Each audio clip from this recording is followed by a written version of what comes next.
आंतरवाली सराटीच्या हल्ल्यात शरद पवारांच्या आमदाराचा सहभाग, दगडफेक करण्याचा प्लॅन झाला। त्या बैठकीत पवारांच्या आमदाराचा हात होता। मंत्री छगन भुजबळांचा मोठा दावा।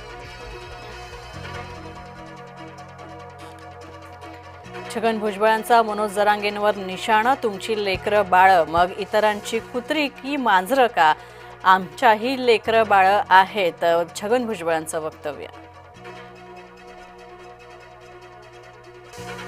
हैदराबाद गॅझेटियरला आव्हान देणारी जनहित याचिका कोर्टानं फेटाळली। जनहित याचिका ग्राह्य धरण्यायोग्य नाही म्हणत GR विरोधातली ॲडव्होकेट विनीत धोत्रेंची याचिका फेटाळली। आनंद दिघे शिवसेना नेतेही नव्हते तर जिल्हा प्रमुख होते। संजय राऊतांचं आनंद दिघेंबद्दल वादग्रस्त वक्तव्य, तर बाळासाहेब ठाकरेंच्या बाजूला आनंद दिघेंचा फोटो लावण्यास राऊतांचा विरोध। आनंद दिघे खोट्या प्रवृत्तीच्या लोकांना कळणार नाहीत, संजय राऊतांवर एकनाथ शिंदेंचा पलटवार।